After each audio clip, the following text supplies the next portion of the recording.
सुरेश एक सुतार था जो जंगलों से लकड़ियां लाकर उनसे खूबसूरत फर्नीचर बनाया करता था। सुरेश की कला अप्रतिम थी, पर उसे कभी भी अपने काम का सही मोल नहीं मिला। सुरेश भाई, मैं इस टेबल के बस 1,000 रुपए ही दे पाऊंगा। ठीक है भैया, चलेगा। सुरेश महीने भर में बस 2 या 3 हजार रुपए ही कमा पाता था और वो सारे पैसे अपनी पत्नी शोभा के हाथ में रख दिया करता था। ये ले, इससे घर का राशन ले आ। ठीक है, पर अब आपको थोड़ा ज्यादा काम करना होगा। क्यों?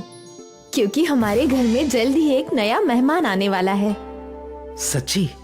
हाँ। शोभा, मैं तुम्हें क्या बताऊं कि मैं कितना खुश हूं। धन्यवाद शोभा। अब ज्यादा क्या, मैं दिन रात काम करूंगा, अपने बच्चे को सारी सुख सुविधाएं दूंगा। तू चिंता मत कर शोभा, और आज से घर के भी सारे काम मैं ही करूंगा। अरे नहीं नहीं, घर के काम मैं ही कर लूंगी। वैसे भी काम करना बच्चे के लिए अच्छा है। तुम तो बस खाना बनाना, बाकी तो मैं ही करूंगा, और मैं तुम्हारी एक नहीं सुनूंगा। सुरेश की खुशियों का ठिकाना नहीं था। उसी दिन से उसने घर के सारे काम करना शुरू कर दिया। अगर शोभा किसी काम को हाथ लगाती तो सुरेश उसे डांटा करता था। शोभा, तुम्हें मना किया है ना ये सब करने से। मैंने कहा ना मैं कर लूंगा। पर आप काम करें और मैं बैठी रहूं, ये बात मुझे अच्छी नहीं लग रही। तुम्हें अच्छी लगे या ना लगे, पर ये तुम्हारे लिए अच्छी है और हमारे होने वाले बच्चे के लिए भी। अब जाओ, बैठो वहां। डांट सुनकर शोभा एक कोने में बैठ गई और सुरेश ने सारे काम निपटा दिए। सारे काम खत्म करके सुरेश शोभा के साथ बैठ गया और ढेर सारी बातें करने लगा। दोनों अपने होने वाले बच्चे का सोचकर ही बहुत खुश थे। सुरेश अपने सुतार का काम भी करता था और घर का सारा काम भी, पर वो बहुत खुश था।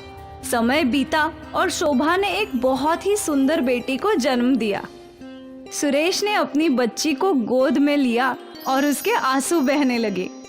अरे आप रो क्यों रहे हैं? रो नहीं रहा, ये तो खुशी के आंसू हैं। सुरेश ने अपनी बच्ची का माथा चूमा। ये सुरेश की जिंदगी का सबसे खूबसूरत लम्हा था। कुछ दिनों बाद सुरेश और शोभा अपनी बेटी को घर ले आए। अब सुरेश सारा समय बच्ची के आसपास ही रहता था। ये गर्मियों का मौसम था और सुरेश की नन्ही परी गर्मी से परेशान थी।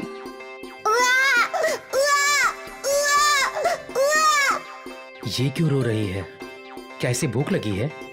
नहीं, अभी तो दूध पिलाया है। तो फिर ये रो क्यों रही है? शायद इसे गर्मी लग रही है। शोभा ने बच्ची को लपटा हुआ कपड़ा खोला और बच्ची थोड़ी सी शांत हुई। कुछ देर बाद वो वापस रोने लगी।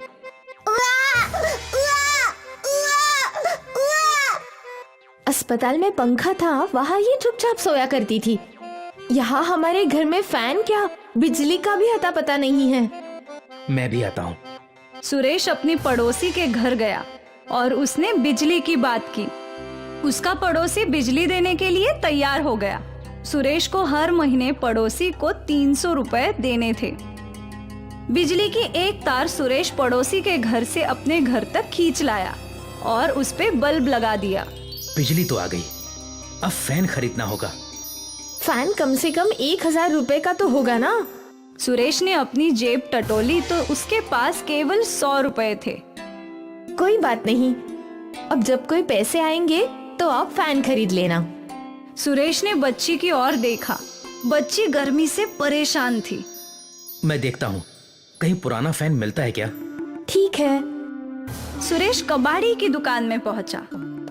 अरे भैया, आपके पास कोई पुराना पंखा है क्या? हाँ, एक, लेकिन उसकी बॉडी खराब है, पर मोटर चल रहा है। तुम्हें चाहिए तो ले लो, बॉडी बदल लेना। कबाड़ी ने सुरेश को एक पुराना सीलिंग फैन दिखाया जिसकी बॉडी टूटी हुई थी। क्या दाम है इसका? वैसे तो 100 रुपए है, पर इसकी बॉडी इतनी टूटी हुई है इसलिए तुम 50 रुपए दे दो।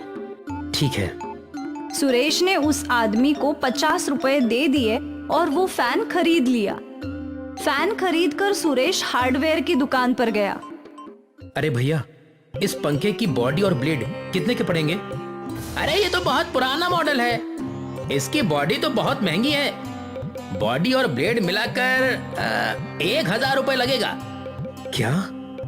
1,000 रुपए सुनकर सुरेश चौंक गया। इतने सारे पैसे वो कहाँ से लाता? इसलिए वो चुपचाप अपने घर की ओर चल पड़ा। आप पंखा ले आए? ले तो आया, पर इस पंखे की बॉडी टूटी हुई है और इसमें नए ब्लेड लगेंगे और उसका दाम 1,000 रुपए है। बाप रे, इतने सारे पैसे कहाँ से आएंगे? कुछ ना कुछ तो करना ही पड़ेगा। सुरेश ने उस पंखे को जमीन पर रख दिया और सोचने लगा कि वो उस पंखे के साथ क्या कर सकता है। अगर मैं इस पंखे की बॉडी और ब्लेड लकड़ी से बनाऊं तो? क्या ऐसा बन सकता है? मैं कोशिश तो कर ही सकता हूं ना। और वैसे भी गुड़िया गर्मी से बहुत परेशान है।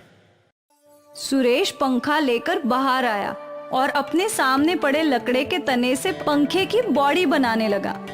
वो बहुत बारीकी से काम करता रहा और कई घंटों बाद आखिर उसने लकड़ी से बॉडी और ब्लेड बना दिए।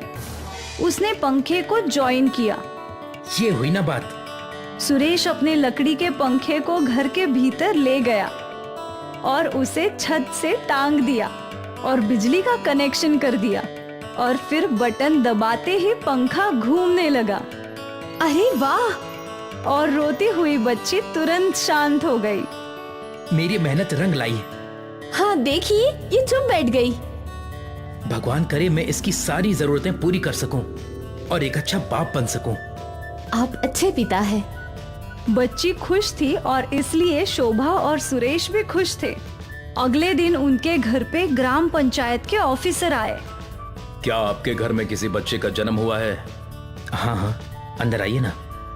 वो ऑफिसर घर के भीतर आया। मुझे बेटी हुई है। कल जन्म हुआ है ना? हाँ। तभी ऑफिसर का ध्यान ऊपर घूम रहे लकड़ी के पंखे पर गया। ये कैसे हो सकता है? क्या ये सच में लकड़ी का है?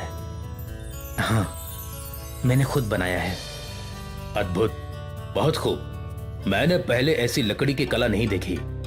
ये कला नहीं, मजबूरी है साहब। सुरेश ने ऑफिसर को बताया कि क्यों उसने लकड़ी का पंखा बनाया। उस ऑफिसर ने लकड़ी के पंखे की और सुरेश के परिवार की एक तस्वीर ले ली और उसी वक्त उनकी पूरी कहानी सोशल मीडिया पर पोस्ट कर दी। इससे क्या होगा साहब? क्या होगा तुम्हें जल्द ही पता चल जाएगा। अब मैं चलता हूँ, वापस जरूर आऊंगा। लकड़ी के पंखे का फोटो और सुरेश की कहानी वायरल हो गई। लोग सुरेश की मदद करने आगे आ गए और सभी ने उस ऑफिसर के अकाउंट में पैसे भेजे। कुछ दिनों बाद वो ऑफिसर पैसों का बैग लेकर सुरेश के घर आया।